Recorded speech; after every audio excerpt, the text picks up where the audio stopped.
Thank you for joining us today on this webinar. We have a lot of people joining us, very excited.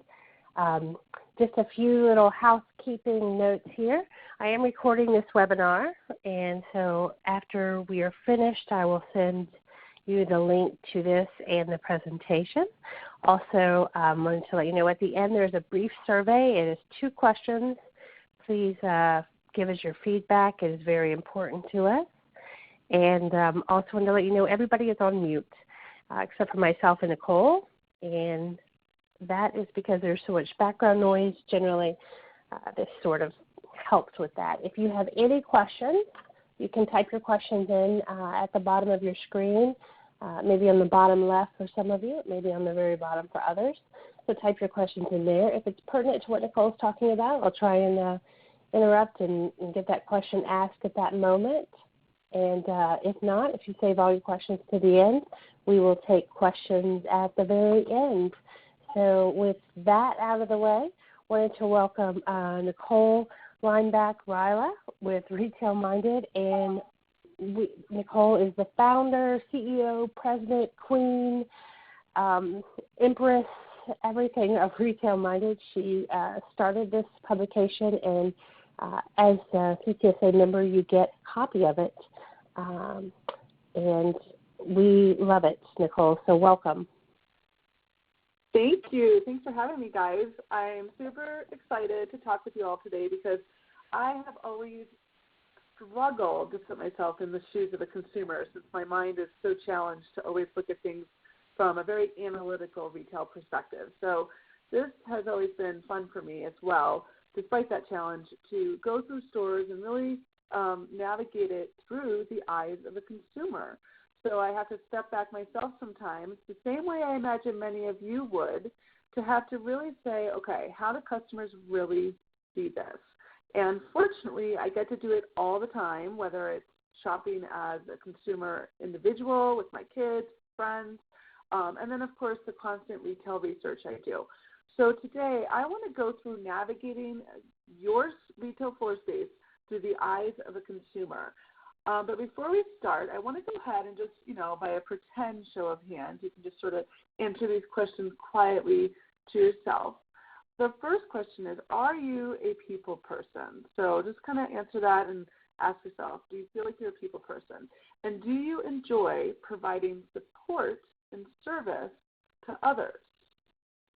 What about, are you mindful of other people's emotions and experiences? Here's the thing. It doesn't really matter what you think or how you answer this question, but whether or not your customers feel as if you are delivering support and service, aware of their emotions, and someone who's a people person and engaging with them when they're in your store.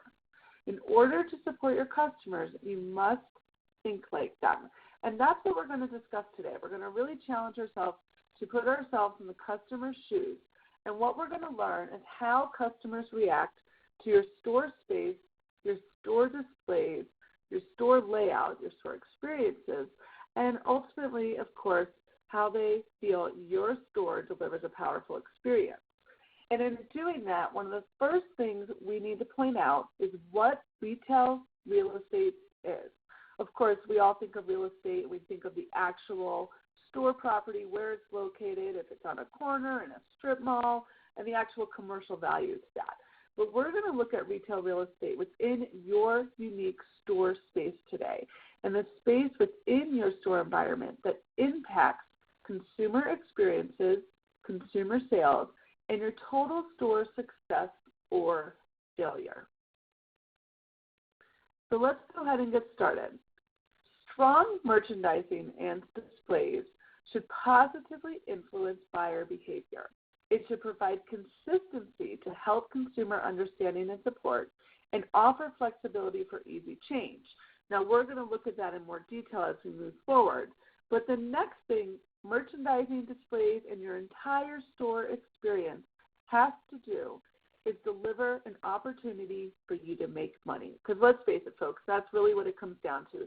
You're in business because you enjoy what you do, but you also actually have to create sales in order to stay afloat, stay alive, and stay healthy and competitive in a very, very busy consumer environment. So let's go ahead and look at 10 tips in how you can create stronger sales for your store.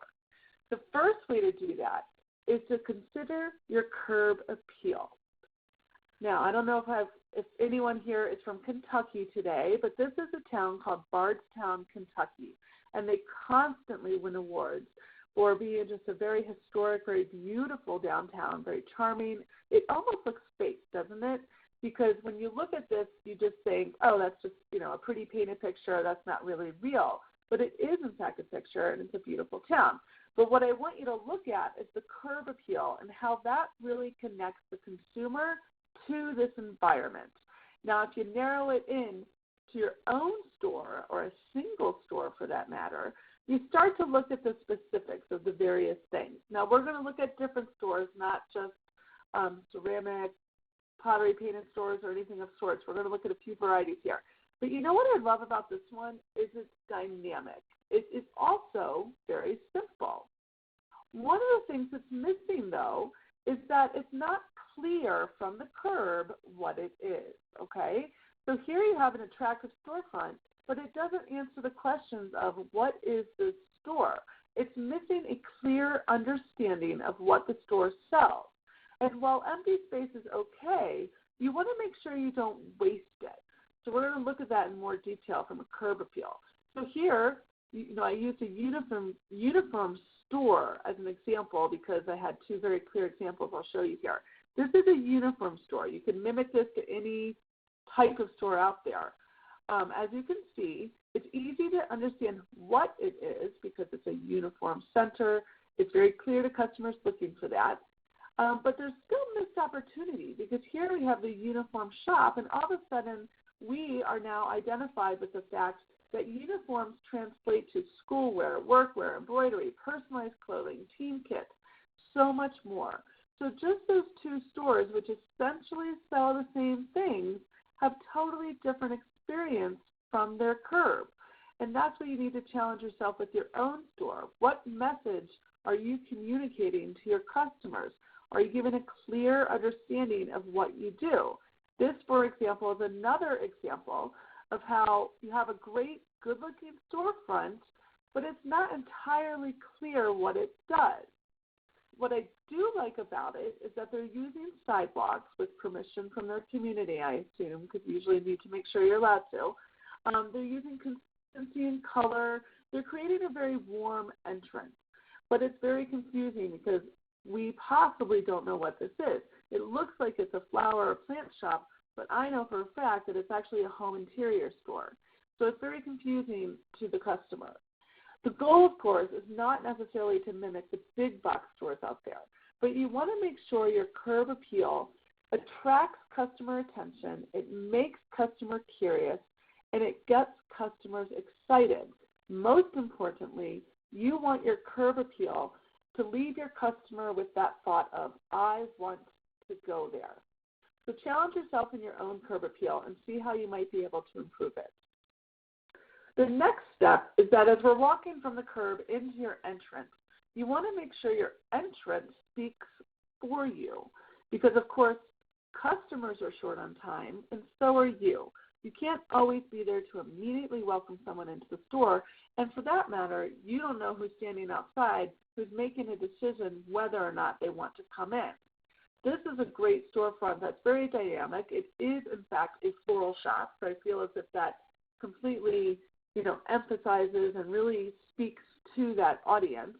But some of the other things I really like about this storefront is that the white lettering on the door is easy to read, and that the sidewalk, which is hard to see in this picture, it also supports communication. It has a very simple welcome mat.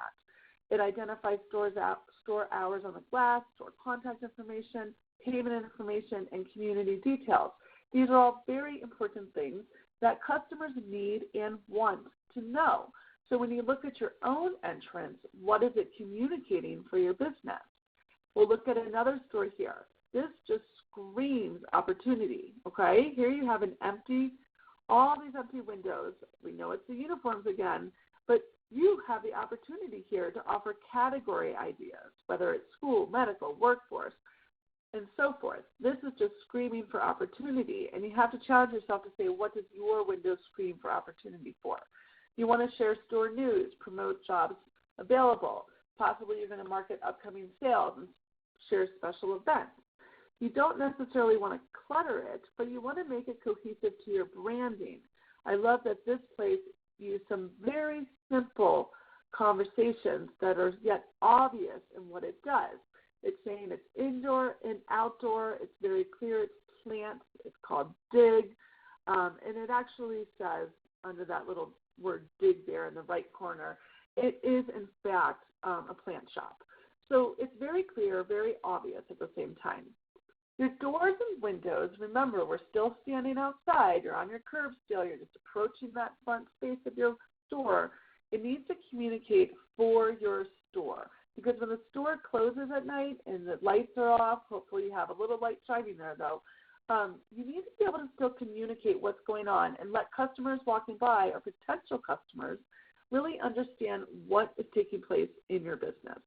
You want to also encourage customers once they've reached that door to feel welcome and understand their next steps into your store and ultimately have enthusiasm. You want them to say, I'm excited to shop here. Which leads us to our next tip. Your retail real estate matters. So remember, guys, this is the space within your actual store environment. Customers instinctively move towards the right. So when you think about that, you have to consider they also review your store left to right. So they start looking to your left. They bring their eyes towards the right, and ultimately that's how they move. So the majority might not step to the left, but they're still looking to the left. And you need to consider how that impacts their experience in your store. So here you're stepping into this store, and you have a bit of a block right in front of you right away, and that's a roadblock, as my friends Kaiser and Bender always say. It's a roadblock there, but it does direct you to move right because it's pushing you to the right, which is absolutely essential in navigating that store environment. Same thing here. You walk in the door, and you're forced to just continue to the right. You always want to see how your customer moves within your environment. And when you think about that, you need to consider what you're doing to help them. The first thing you need to do is deliver clarity, okay? Make it easy for them. Don't make it difficult for them to get confused or have to think. They might not realize they're being confused or having to think, but you want to make it so simple. You also want to make it inviting. Give them sort of warm, exciting experiences that are going to want to push them into your store and throughout your environment. And naturally, you want to engage your customers. If someone's walking in, possibly they're seeing someone else having an experience in your store where they see spaces set up that they would feel welcomed to have experiences in your store. So the goal here is having an environment that customers would feel welcomed in, understand their next steps, and continue their enthusiasm. You want them to think, I don't want to leave yet, and that's the goal. The next tip is to create landing spots because customers really like this. If you think about your own experiences shopping, you might be able to reflect on this. Essentially, you want to stop them in their tracks. So how can you do that? You want to use color in your displays to help capture attention. You want to focus on a theme or a category to help create dynamic displays and offer multiple complementing items for add-on sales. There's a lot of layers to this, of course. You want to use tables in your store to stop the customers in your tracks and encourage touch through displays. Also consider height in your store. What are you doing that brings the customer's attention up? In this case, it's very simple. It's the name of the actual place they're at. But for many, you might be able to hang some signs or have some decorative accents from the ceiling that are simply engaging or help with the direction of that store experience while customers are moving throughout it. You also want to consider incorporating some unexpected accents for more engagement, such as some flowers, some fresh flowers, and different things that simply add a softness to the store. Now, repetition is also really important in that store environment. But you want to consider how repetition is or is not helping you. Is it actually giving you space for storage and display that's going to be accessible to your customers? Fantastic. But like this white wall of repetition right here, that's probably not as effective as opportunities where customers might have an example of each of these items for them to potentially enjoy. So repeat exposure is always okay as well. The whole idea is you want your customers to stand still, linger, and engage. Sometimes that means thinking outside the box. You might want to incorporate some coffee, some cookies. Maybe you only do this every Saturday. Maybe you do it during certain events. I know many of you from the stores I've been in at least do offer things like that, and it's just a very welcoming experience to your stores.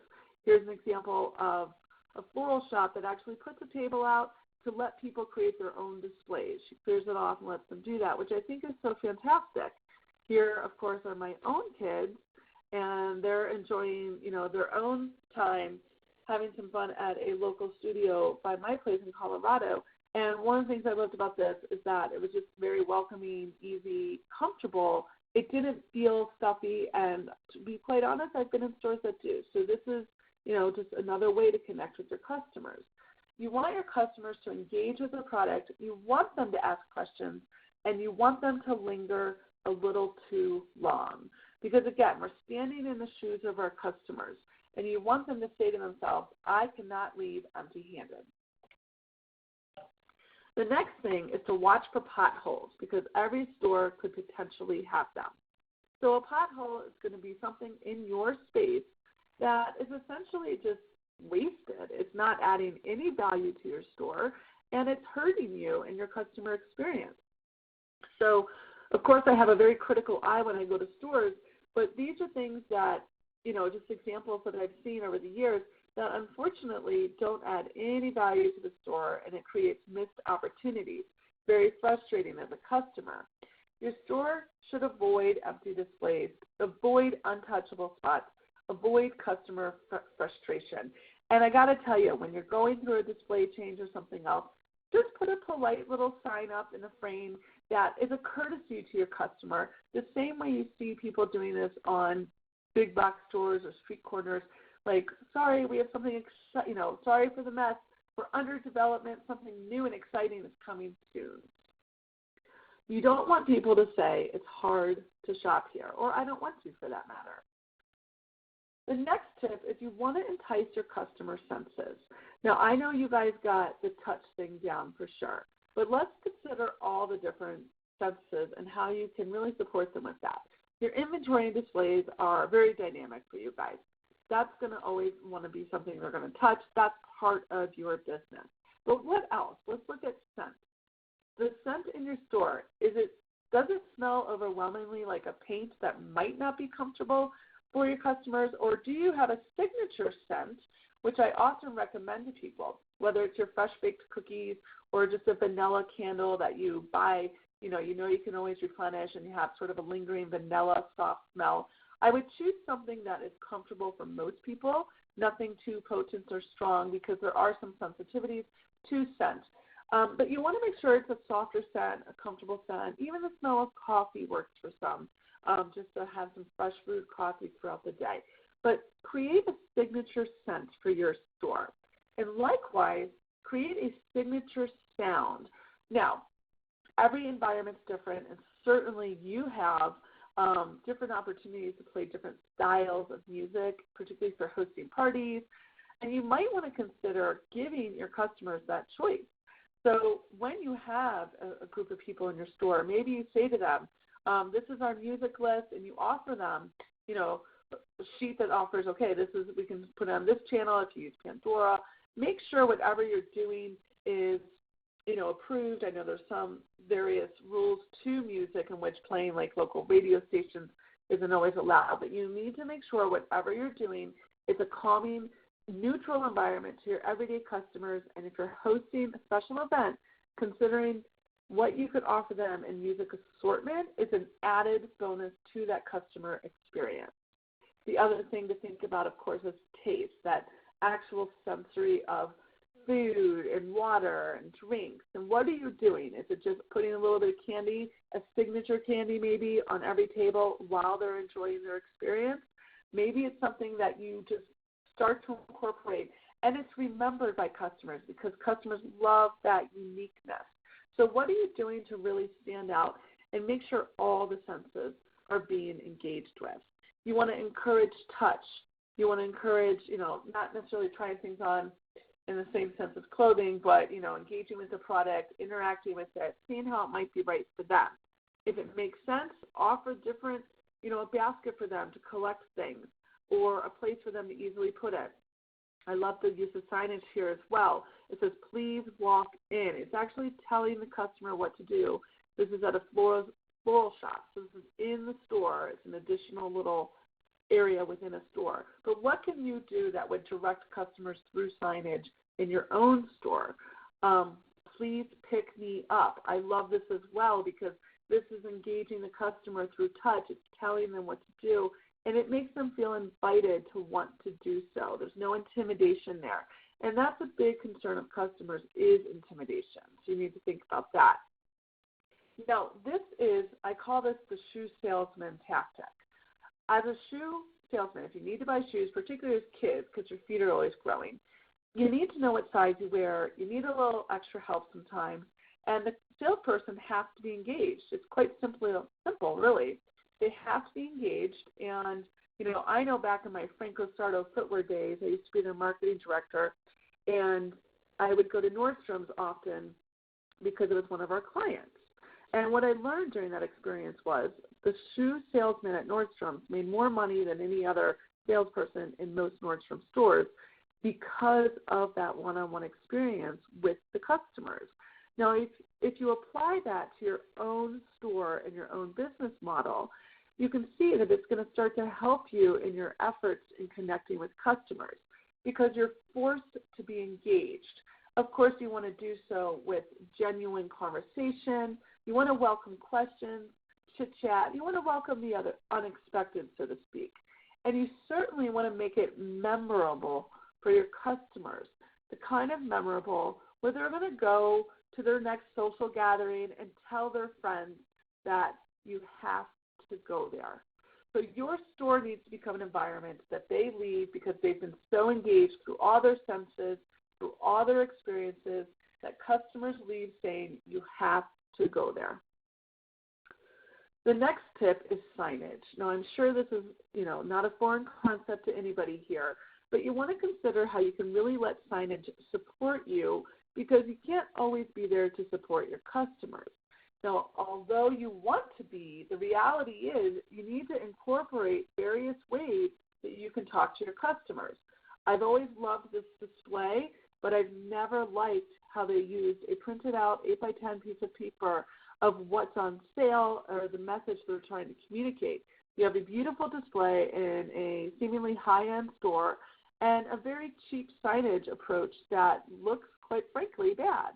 So you need to consider how your own signage is consumed by the customer. What do they think of it? A chalkboard wall is always great. You guys could paint a chalkboard wall and add some shelving to incorporate your products instead of hangers. And then it's so easy to just replace and, take something off the shelf, add something up, and then use chalk to describe and use it around it. This is such an easy, affordable way to merchandise. It's also very dynamic. I love this because it is dynamic in the sense that it's a summer event.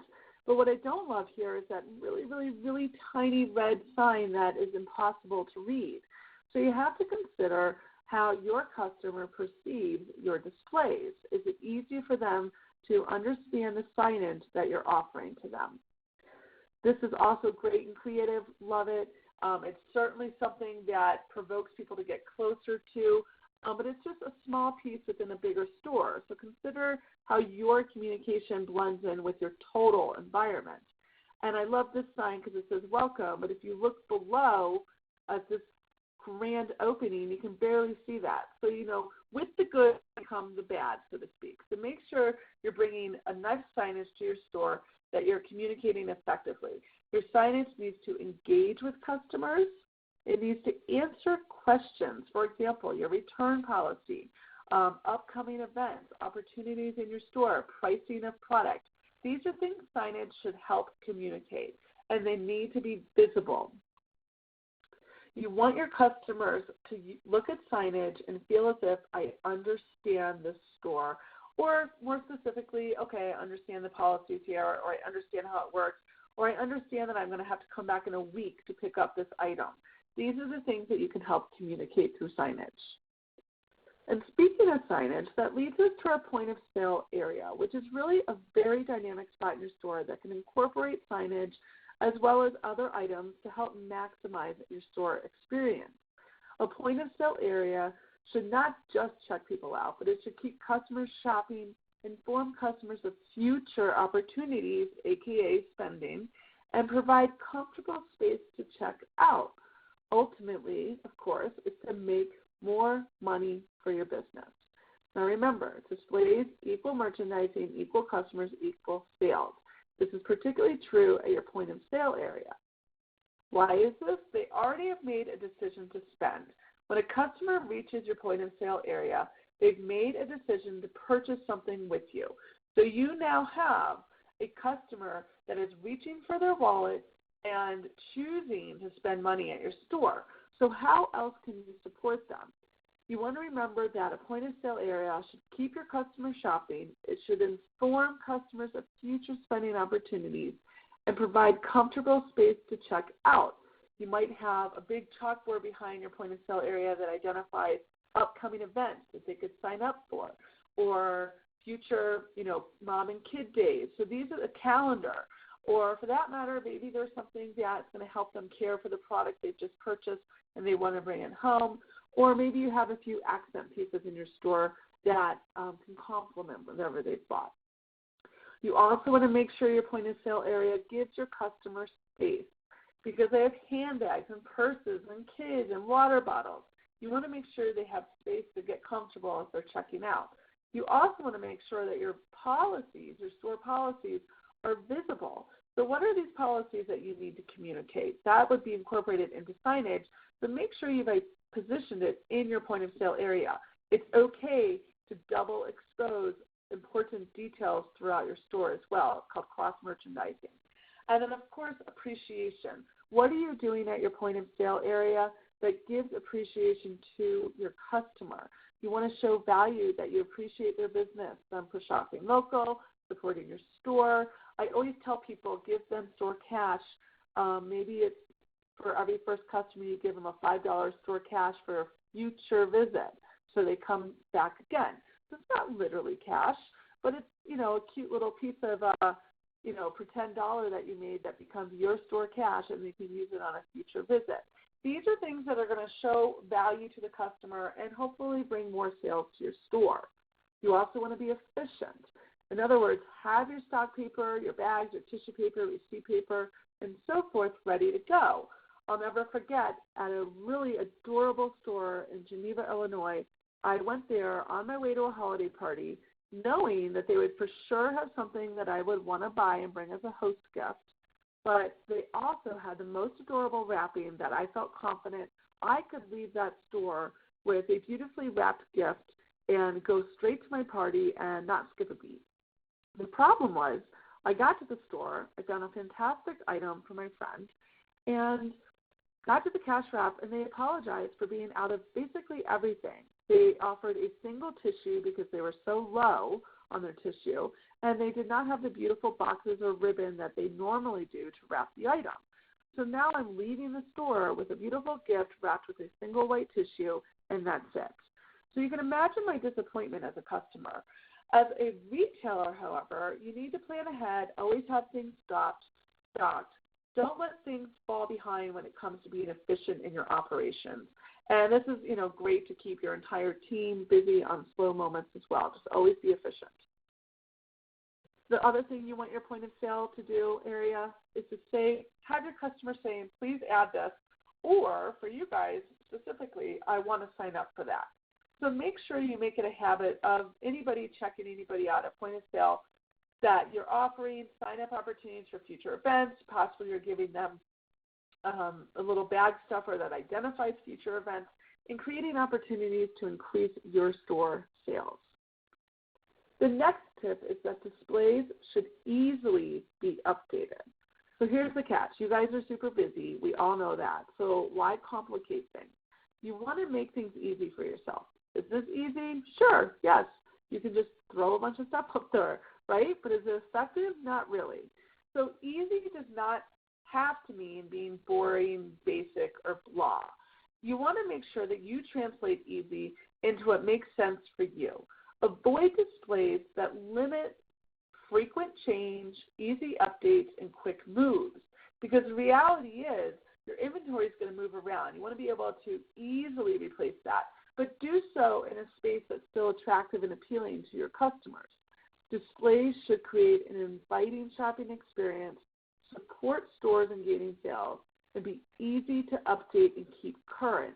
If you have to challenge yourself to think, oh, I have to update the shelves or, redo inventory, then that's too much of a challenge for you to be effective in this operation. You want your customers to very simply say, what a beautiful store. The next and final tip here, guys, is that customers are going to look everywhere in your store. That's the reality of how consumers shop. So you need to make them look everywhere in your store. You need to be in control of what's going on within your store environment. Look up, look down, look to your right, look to your left, look to your floors, look to your countertops, look to your tabletops, look all around you. Is what you see something that you're proud to showcase to your customers? And that's what you need to do. You need to walk through your store and challenge yourself to say, am I proud for my customer to look at every single inch of this store environment?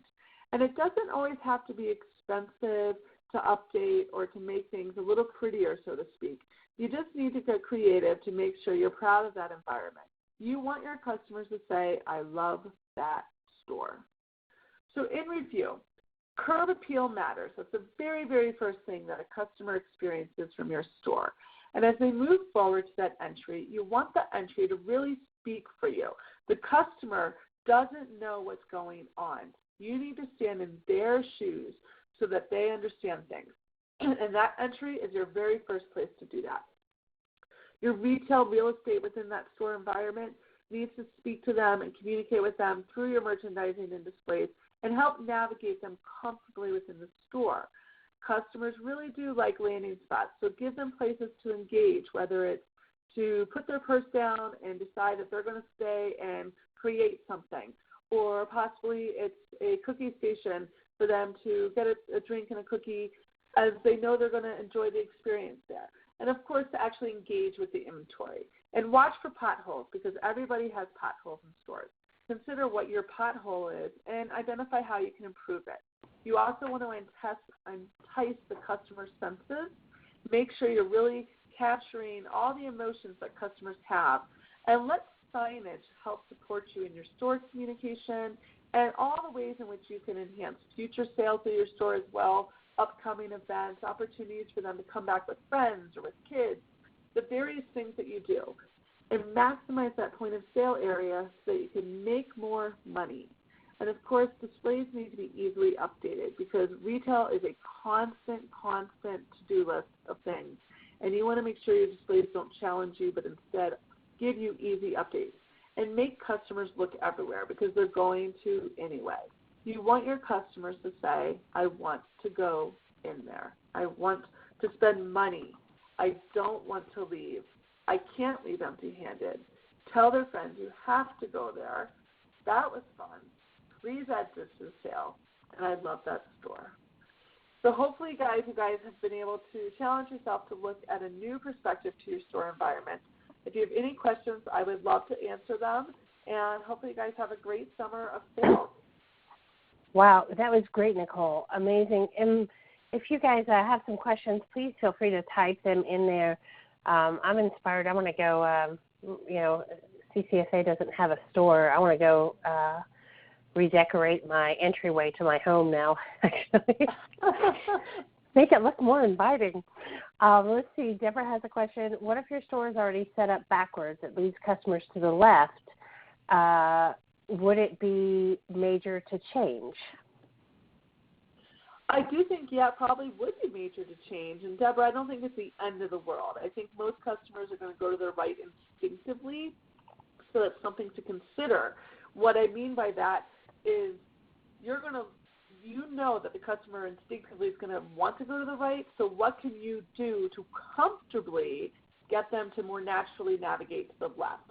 So if I were you, without seeing your store, I would look to your right when you first stand in that first step in and ask yourself, what can I do to sort of soften that space to more comfortably push people over to the left, if that makes sense. So, again, I can't see it, so I don't know exactly how it's set up. But if you just take a little thoughtful time to say, okay, I get it, people are instinctively moving to the right, most people are right-handed. It's just the natural way of people. But I'm going to make this work. I just need to make it a little more natural for people to want to ease into that left space versus the right. So maybe some display changing or merchandising shifts, but nothing too dynamic. I mean, a lot of stores have such unique storefronts that alone puts a challenge in how the store is laid out. So certainly it's not impossible. You just have to, manage it. All right. Great information. Amazing. Anybody else have any questions? I know that you're all probably planning your remodels, printing signs right now, figuring out your roadblocks. Anyone have any other questions for Nicole? I do want to know where all of these beautiful floral places are. Flowers look great in your phone. So many different stores. I will say this. It's hard to always, because I go to so many different stores, you can learn from everyone. Like I found the uniform stores when I was doing some research with that did such a bad job at identifying their windows that, through window display, that it's an opportunity for everyone to learn the difference between really good and bad. Here's a great question: how to arrange waiting areas. I think that's fantastic. I think the whole welcoming idea is important. When you think about waiting areas, you want to make it comfortable, but you also want to make it work for you, quite frankly. If you consider a dental office or a medical office, by no means do you want it to be stuffy like that, but what's around you is not just the latest Us Weekly magazine, but they also typically have educational pamphlets or brochures that pertain to that medical specific field. So consider how you might be able to introduce something that might talk about future events or different things that are going to provoke them and engage them with your store versus just the latest Us Weekly magazine, if that makes sense. Maybe you have a space in that area that shows pictures of past customers. So it's just engaging them and showing them all the smiles from past customers that have come through your store. Possibly you have a selfie wall. You create a station where they can take selfies. And that'd be really fun because now you're incorporating, hopefully, a hashtag for them to use and encouraging them to push it through social media. And that would be a fun way to push your brand awareness as well. Great. Great. Here's another one. Should the checkout area be at the front, the middle, or the back of the store? We have ours in the middle on the side wall. So that's, it's a tough question. There's a lot of thoughts here on this. My whole perspective on the checkout area is it needs to be in a spot that you can.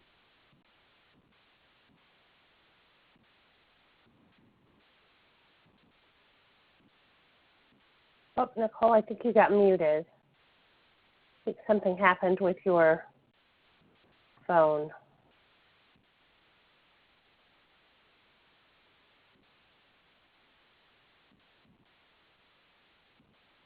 Nicole, can you still hear us?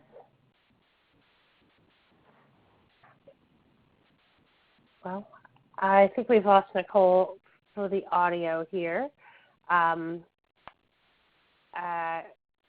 sorry, but she left us kind of hanging there. It should be in a place that and then left us. So I'm sure Nicole will finish answering that question, and we are going to go ahead and close out here. And I will send you the presentation, and if you have some additional questions for Nicole, I will include her email on there as well. She is going out of town next week, I do know that, so if you don't hear back from her right away, please just have a little patience there. And I wanted to thank you guys. This is Laura from the CCSA, by the way.